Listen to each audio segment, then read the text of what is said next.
El presidente de Rusia ofrece armas a los países de América Latina, Asia y África que compartan ideas con su país, mientras las fuerzas rusas invaden Ucrania y en medio de crecientes tensiones entre el Kremlin y las potencias occidentales. Esos guiños de Vladimir Putin a lo que algunos llaman el sur global se ven correspondidos por lo que parece una actitud más benévola desde esas regiones para juzgar la guerra iniciada por Rusia. Porque mientras Estados Unidos y los países europeos han impulsado duras sanciones contra Moscú y apoyan al gobierno ucraniano con armamento para su defensa, en América Latina la condena ha sido más tibia. En algunos países hay, por el contrario, cierta comprensión con la postura rusa e incluso muestras de apoyo para la invasión.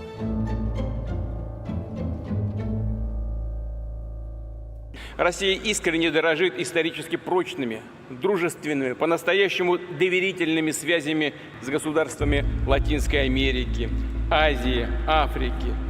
Готова предложить союзникам и партнерам самые современные виды вооружений, от стрелкового до бронетехники и артиллерии, боевой авиации и беспилотных летательных аппаратов.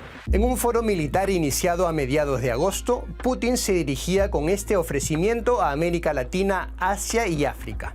En otro momento de su discurso, el mandatario ruso apelaba a lo que califica como intereses compartidos frente a un supuesto enemigo común. Мы высоко ценим то, что у нашей страны много союзников, партнеров, единомышленников на разных континентах. Это государства, которые не прогибаются перед так называемым гегемоном. Их лидеры проявляют настоящий мужской характер и не прогибаются. Y aunque la mayoría de países del mundo rechaza el ataque a Ucrania, sí se puede hablar de una mayor condescendencia con Rusia en algunas regiones. En la votación de marzo, en la que 141 de 193 miembros de la Asamblea General de la ONU condenaron la invasión rusa, 35 países se abstuvieron de pronunciarse. Prácticamente todos son de África, Asia y América Latina. Más allá de eso, en las redes de Deutsche Welle recogemos comentarios desde Latinoamérica que toman partido por Rusia y reproducen los argumentos de Putin, como que su país estaba amenazado por la OTAN antes de iniciar la guerra en Ucrania. ¿Pero a qué se debe ese apoyo o esa condescendencia con la postura rusa? Entre los países cercanos a Moscú están Venezuela, Cuba o Nicaragua, cuyos gobiernos han mostrado simpatía con el modelo autoritario de la Rusia de Putin. Están utilizando a Ucrania para provocar a Rusia. Pero también desde países ajenos al eje bolivariano se mira con cierta comprensión a Rusia, entre ellos las tres grandes economías regionales, Brasil, México y Argentina. E, de modo geral, na América Latina, a Rússia não é percebida como uma ameaça, ao contrário do que acontece na Europa ou com os Estados Unidos. Se a gente olhar o caso de um país como o Brasil, aqui, tanto entre a direita quanto entre a esquerda, há uma visão de que a Rússia é um parceiro político e econômico relevante para o Brasil. O Brasil está com a Rússia nos BRICS, há um comércio significativo, em torno de 7 bilhões de dólares por ano. O Brasil compra muito fertilizante da Rússia, é a maior fornecedora do país. Ciertos lazos económicos con Rusia conllevan así a una mayor cercanía con Moscú, más aún en tiempos de crisis económica por los efectos de la guerra. Unos vínculos que al mismo tiempo se han estrechado en los últimos tiempos. Yo diría que desde finales de la primera década del siglo XXI, cuando se da realmente ya el lanzamiento, digamos, de este proyecto de reconstrucción imperial de Rusia, de Vladimir Putin. O sea, por un lado estaban los países de la Alianza Bolivariana y específicamente Cuba, Venezuela y en menor medida Nicaragua, con un alto nivel de relación geopolítica, geoestratégica, de complicidad ideológica en torno a distintas rutas antidemocráticas. Por otro lado, había también un levantamiento del perfil de la relación estrictamente comercial de Rusia con otros países latinoamericanos, sobre todo de la zona del Cono Sur, con Brasil, Argentina, Perú, Chile.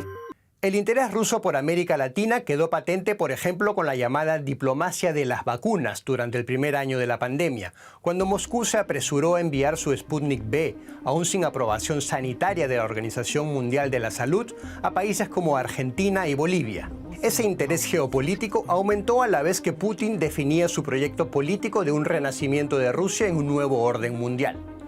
Y se estima que América Latina, conocida coloquialmente como el patio trasero de Estados Unidos en otras épocas, vuelve a ocupar así un lugar especial en la visión del Kremlin. Yo creo que América Latina y el Caribe aparecen en la mentalidad de Putin y del Kremlin como una especie de región análoga a la de la antigua Europa del Este de los socialismos reales. Es decir, Rusia veía esa región como su patio trasero, ¿verdad? El esquema mental que sigue Putin y que sigue el Kremlin es muy parecido al de la Guerra Fría, en condiciones muy diferentes como las que estamos viviendo en la globalización de la posguerra fría de los años 90 para acá. Putin pide un nuevo mundo multipolar apuntando a la supuesta decadencia de Occidente. Además de hablar de supuestos valores tradicionales opuestos a muchos de los principios democráticos occidentales, el líder ruso aboga por el ascenso de nuevas potencias.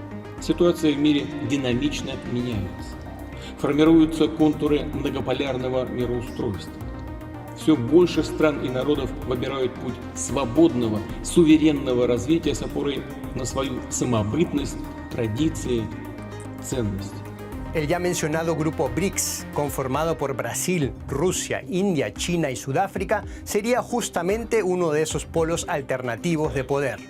Los intereses de Brasil coinciden así con parte del discurso de Rusia.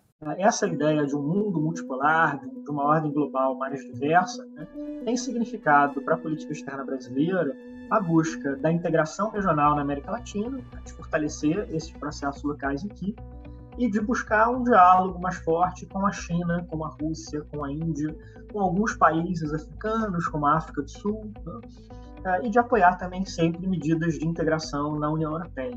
Pero hay también otro factor que conlleva a cierta aprobación de la invasión rusa en América Latina: el histórico recelo a lo que hace Estados Unidos y a la percepción del gobierno de Moscú como un viejo antagonista de Washington.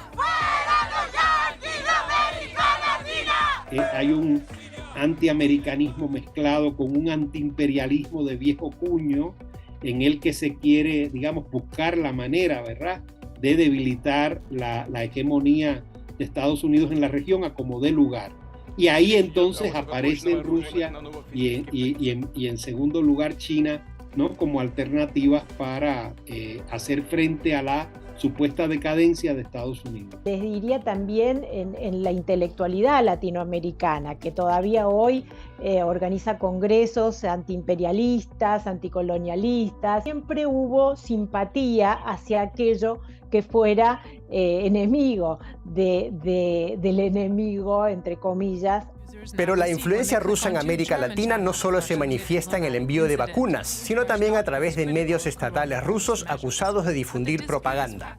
Todos los medios son y somos susceptibles de cometer errores al reflejar la realidad, pero a los medios del Kremlin se les acusa, con buenos argumentos, de intentar destruir la confianza en la democracia con campañas deliberadas de desinformación. Nosotros lo constatamos cuando fue el inicio de la guerra de Rusia, en donde había mayoritariamente una resistencia a hablar de invasión o de guerra, justamente por esta idea de que Rusia planteaba que las cosas no eran tal como se veían desde Europa. El sistema de medios rusos abona perfectamente lo que se llama desinformación, es decir, sin posibilidad de dar una postura firme, porque mucha de su información carece de evidencias, por lo menos son muy útiles a poner en duda la información de terceros. En pos de generar una postura alternativa, lo que se termina haciendo es relativizando la información. Los lazos económicos y los intereses geopolíticos son algunas de las causas de la mirada más benévola hacia Rusia.